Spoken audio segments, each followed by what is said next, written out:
দীপশিখা দেবীকে যে অ্যাসাইলামে রাখা হয়েছিল সেখানে পৌঁছলাম আমি, অরূপ আর নন্দা। দীপশিখা? আপনাকে এই নামে কি ডাকতো? স্বামী। আলাপ হলো দীপশিখা দেবীর সঙ্গে। ওনার কাছে সময়টা এখনো পাল্টায়নি। চুল কেটে দিয়েছি, বশ করে নিয়েছি, আসবি, সে ঠিক আসবি। রঞ্জন কুমারই পারে দীপশিখা দেবীকে ওই মেন্টাল হসপিটাল থেকে বের করে আনতে। দীপশিখা দেবীকে যদি একবার জয়দ্রথর কাছে পৌঁছে দিতে পারি তাহলে এই সমস্যার সমাধান হবে, এটা আমার বিশ্বাস। একটার পর একটা দিন কেটে যাচ্ছে, এদিকে কোথায় কিভাবে আমরা রঞ্জন কুমারের খোঁজ পাবো আমরা কেউ জানি না।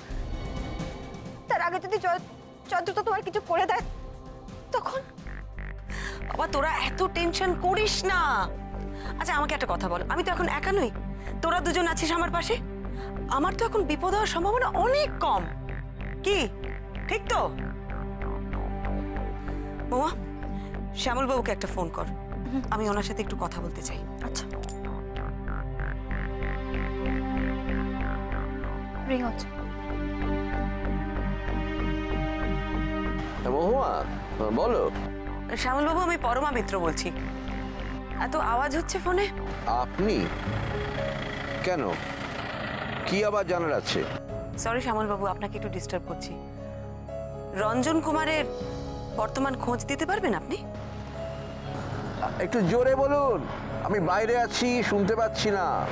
বলছি যে রঞ্জন কুমার এখন কোথায় আছেন সেটা আপনি বলতে পারবেন? দেখুন বলছি তো, আমি ঠিক শুনতে পাচ্ছি না, একটু জোরে বলুন, জোরে। আচ্ছা আপনি কখন বাড়ি ফিরবেন? বিকেলের দিকে।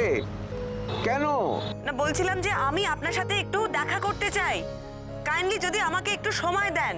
ঠিক আছে, আসুন। তবে আমার কিন্তু বিশেষ কিছু জানা টানা নেই আর। না তাও যদি একটু হেল্প করতে পারেন। হ্যালো শুনুন শুনুন, আপনার বেশি সময় নেব না আমরা, ঠিক আছে? অনেক ধন্যবাদ। কি বলো দিদি ভাই? উনি বাইরে কোথাও আছেন, আমার কথা না ঠিক মতন শুনতে পাচ্ছেন।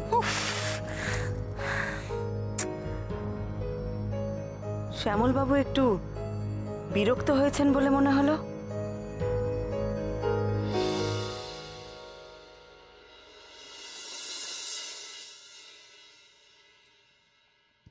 বড়নাথ বউ, কি হয়েছে তোমার বলো তো? কি এত ভাবছো? কি হবে আমার? কিছু হয়নি, আমি কিছু ভাবছি না। বললেই হবে? আমার কাছে লুকোবার চেষ্টা করো না, আমি তোমাদের তিনজনকেই দেখছি। তোমরা চোখে চোখে কথা বলছো, কিরকম ভয় ভয় ভাব। আমার কাছে কি লুকোচ্ছ? হ্যাঁ বাবা, ছোট ছোট তো কম চলছে না। তবে যাই বলো, এই গোয়েন্দাগিরির কাজও কিন্তু কম কঠিন নয়। আচ্ছা বড় বৌমা, তোমরা একটা সাংঘাতিক কেস করছো না? না না মা, তেমন কিছু না। হ্যাঁ মা, থামো তোমরা। তোমরা কি ভাবো আমি কোনো খবর রাখি না? ওই 7টা মেয়ে মরেছে আর 7টা জায়গায় ডেড বডিগুলো ফেলেছে, ওই খুনিটাকে তোমার ধরবার চেষ্টা করছো, তাই না? মা, এরকম একটা সাংঘাতিক লোক সমাজে ঘুরে বেড়াচ্ছে, সেটা তো আমাদের সমাজের জন্য নিরাপদ নয়। তাই আমি চেষ্টা করছি এই লোকটাকে ধরার। দেখো, আমি তোমাদের বাধা দিচ্ছি না, কিন্তু আমি মা হয়ে বলছি, যা ঘটছে তোমাদের জন্য আমার খুব ভয় করে। তোমরা সাবধানে থেকো। মা, কেন আপনি চিন্তা করছেন? আমরা তিনজন আপনাকে কথা দিচ্ছি, আমরা একদম ঠিক থাকবো, সাবধানে থাকবো, আপনি চিন্তা করবেন। হ্যাঁ মা, হ্যাঁ মা, চিন্তা করবেন না। আপনাদের যা বলার তা আমি বলেই দিয়েছি, নতুন কিছু বলার নেই। তাছাড়া অনেকদিন আগের ঘটনা আমার মনেও নেই।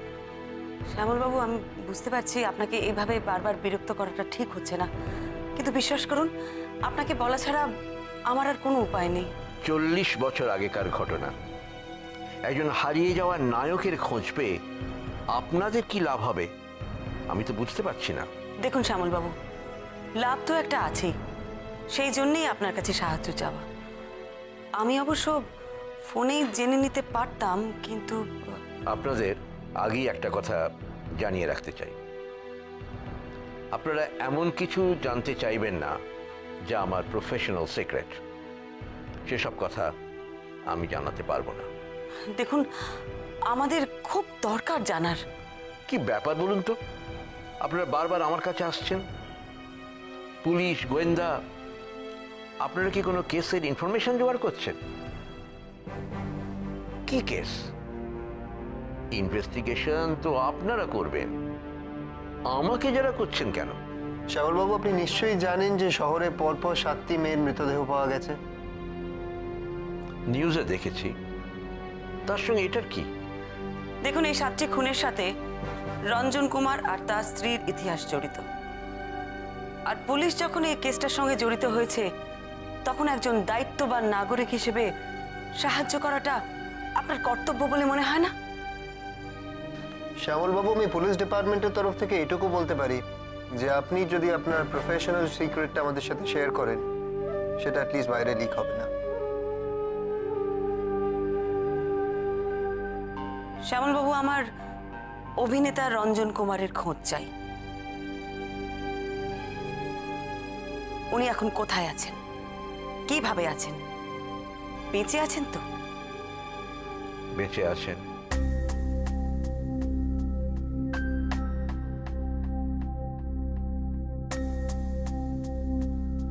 একজন এত বড় স্টার এতগুলো বছর কোথায় আছেন? সিনেমা ছেড়ে দেওয়ার পর উনি তো কোনো খবরই ছিলেন না।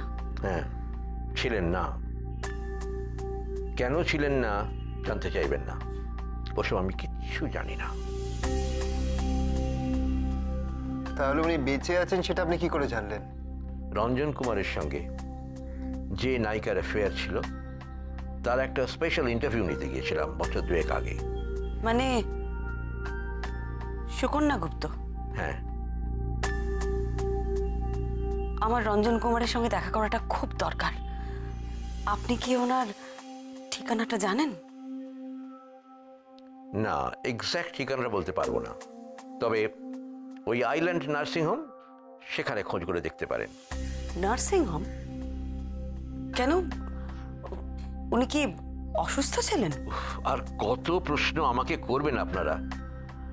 বছর 2 আগে অসুস্থ হয়ে উনি নার্সিং হোমে অ্যাডমিটেড হয়েছিলেন, তাই ভাবলাম ওরা জানলেও জানতে পারে। নার্সিং হোমের ব্যাপারটা আপনি জানলেন কি করে? সুকন্যা গুপ্তকে যখন ইন্টারভিউ করছিলাম, উনি মুখ ফসকে বলে ফেলেন। রঞ্জন কুমার ফিল্ম থেকে নির্বাসন নেবার পর কারোর সঙ্গে যোগাযোগ রাখতেন না, কোথায় থাকতেন সেটাও কেউ জানত না। সুকন্যা সেদিন মুখ ফসকে নার্সিং হোমের কথাটা বলে ফেলে। তাহলে আমরা সুকন্যা গুপ্তর কাছে গেলে রঞ্জন কুমারের খোঁজ পেতে পারি? আমি কি জানি, দেখুন চেষ্টা করে, তবে মনে হয় না পারবেন। আশা করি আর আপনাদের কিছু জানার নেই। আমি টায়ার্ড।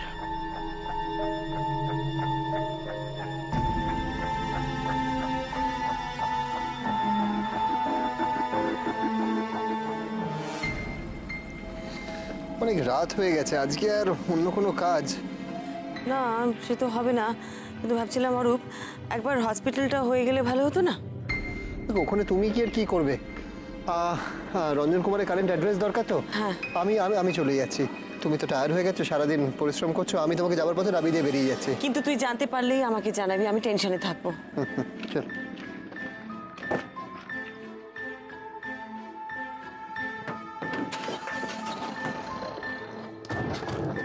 চল।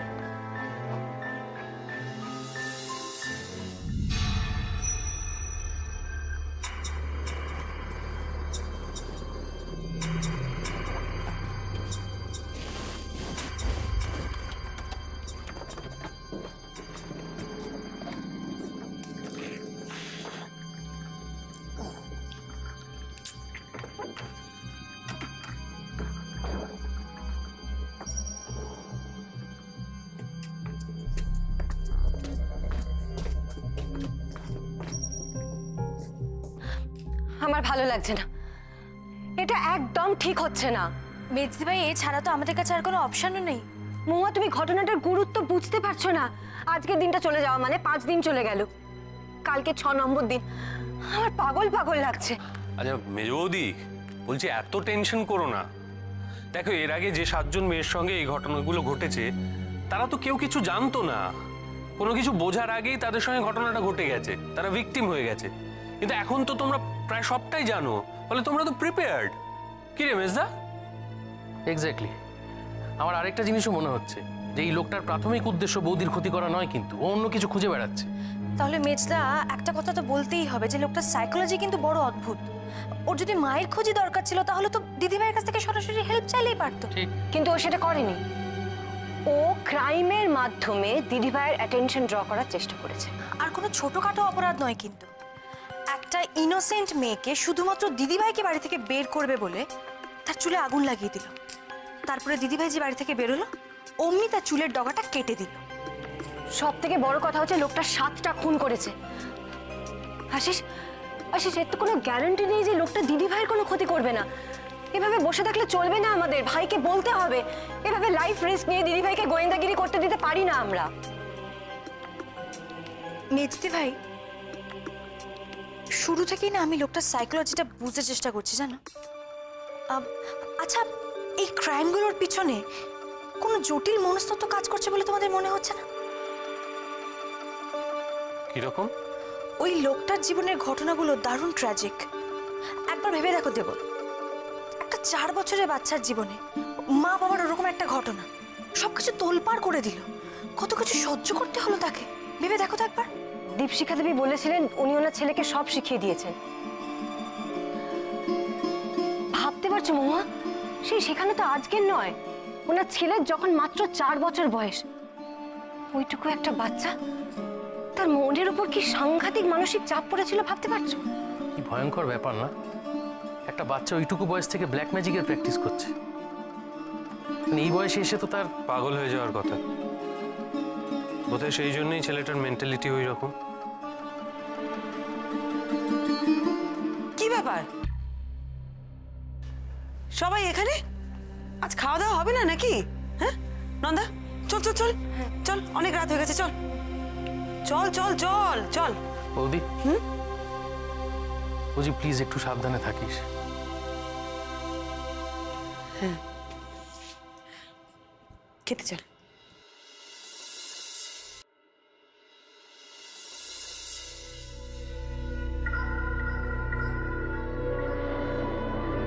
হ্যাঁ রে, বল, কিছু কাজ হলো নার্সিং হোমে?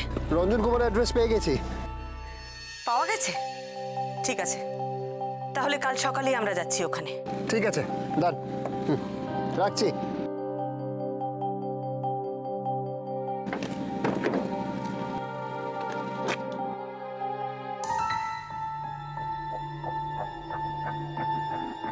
আরে পেনটা কোথায় গেল? তো নেই দেখেছে স্যার। আরে নেই দেখে মানে কি, এখানেই তো ছিল, কোথায় যেতে পারে? তুমি গাড়ি থেকে নেমেছিলে? 10 मिनट के लिए गए थे सर। 10 মিনিটের জন্য নেমে গেলে গাড়ি ছেড়ে? মানে ও কালুদা কেন ছুটি নেয় না আমি বুঝতে পারি না। চলো।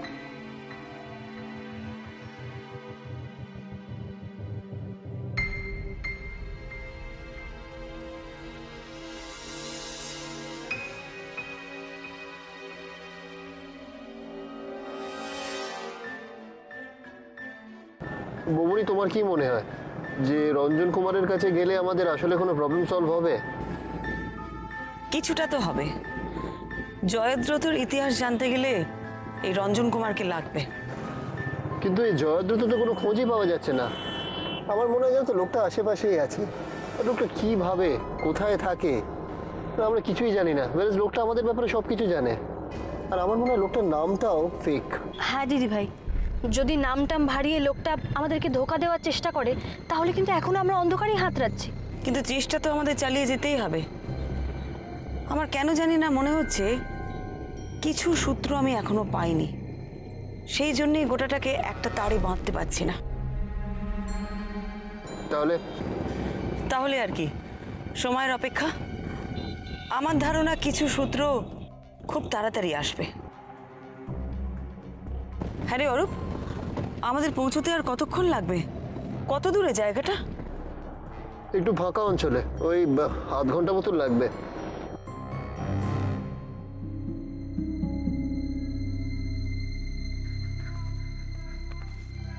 তো পৌঁছে গেছি।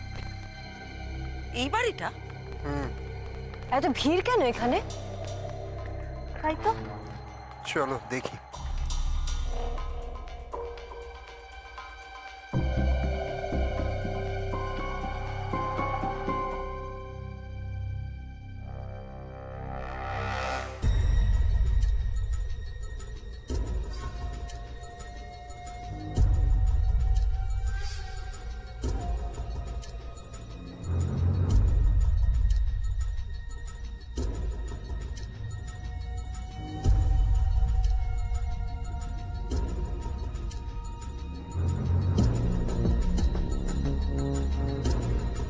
রঞ্জন কুমারের বাড়িতে আগুন?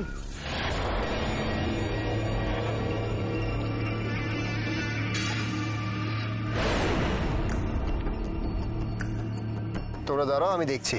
দাঁড়াও দেখি একটু। মিস্টার চৌধুরী, স্যার এক্স্যাক্টলি এখানে কি হয়েছে? স্যার বাড়িটা আগুনে ভস্মীভূত হয়ে গেছে। ভিতরে কি আছে না আছে এখনো সবকিছু দেখা হয়নি স্যার। দেখছি আমরা পরবর্তীকালে একটু খোঁজ খবর ইনভেস্টিগেশন করে।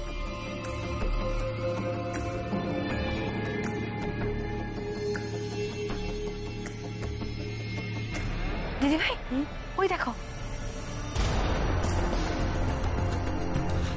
কাটেড বডি। জানি না, তারা দেখি তো।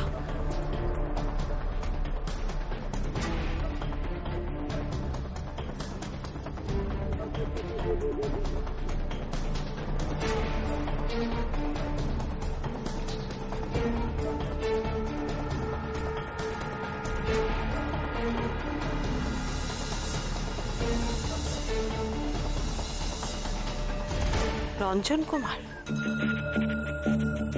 কি কি বলছো দিদি ভাই? রঞ্জন কুমারের দেহ এটা? আমি দেখতে পারবো না দিদি ভাই। ঠিক আছে ঠিক আছে, আসুন মিস্টার চৌধুরী। বৌমনি, উনি অফিসার চৌধুরী, আর উনি আমার বৌমনি ডিটেকটিভ পরমা মিত্র। আচ্ছা, উনি কি রঞ্জন কুমার?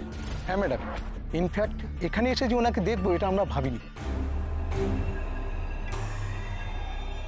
উনি এখানে থাকতেন জানতাম না।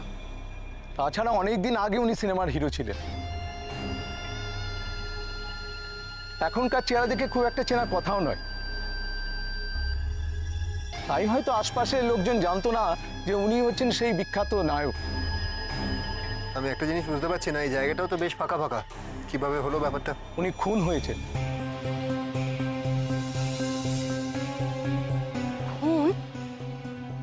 উনি পুড়ে মারা যাননি? না, ওনার মৃত্যুটা অদ্ভুত।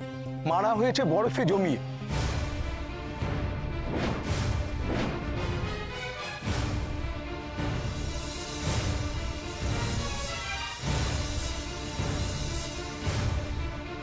আর বাড়িতে আগুনটা?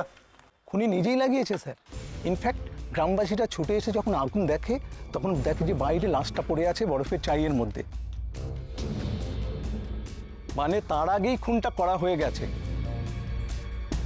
হাত পা বেঁধে বরফে জমিয়ে খুন করা হয়েছে। আর ভেতরের কি অবস্থা মিস্টার চৌধুরী? আগুন নেভানো গেছে? হ্যাঁ সেটা গেছে, কিন্তু যা ছিল ভেতরে সব ভস্মীভূত।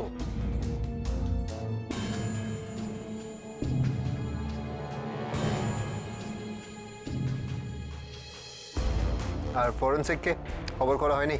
ঢুকেছে ভেতরে, কিন্তু জানি না কোনো ক্লু পাবে কিনা। বাড়ির ভেতরে আগুন আর বাইরে বরফ জমিয়ে খুন, এ তো জীবনে কোনদিন দেখিনি। এ তো একেবারে হিন্দি সিনেমা। এসব পুরনো পাপ।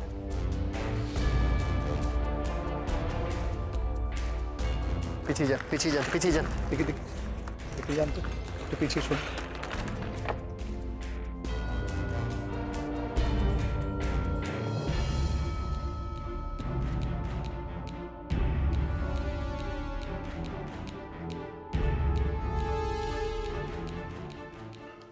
ড্যামেট, আমারই বোঝা উচিত ছিল।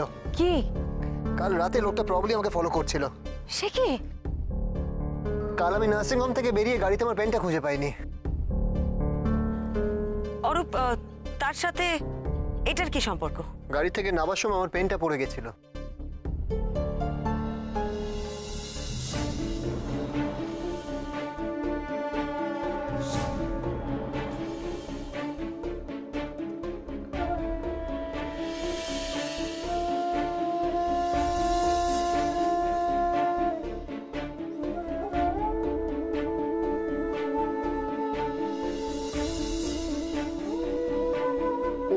হয়তো ইচ্ছে করে আমার পেনটা সরিয়েছিল যাতে আমি একটা হিন্ট পাই। কি হচ্ছে এত, প্রত্যেক মুহূর্তে আমাকে টক্কর দিচ্ছে। পুলিশ ডিপার্টমেন্টকে একটা মজা বানিয়ে রেখে দিয়েছে।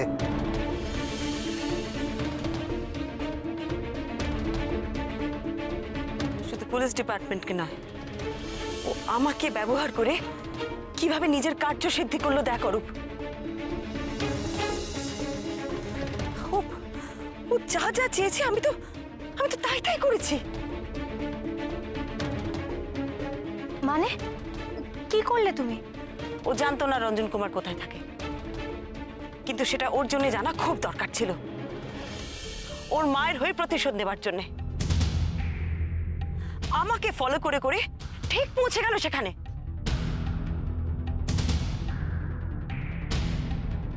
আমাকে কাটা চুলের বেনি পাঠানো, আমার চুল কেটে নেওয়া, তারপর 40 বছর পুরনো ম্যাগাজিন চিত্ররথ পাঠানো, এগুলো সব ওর একটা ঠান্ডা মাথার প্ল্যান। সত্যি লোকটার বুদ্ধি আছে বলতে হবে। আসলে লোকটা আমাকে কোনো কেসই দেয়নি অরূপ, নিজের কার্য সিদ্ধি করার জন্য আমাকে ব্যবহার করেছে।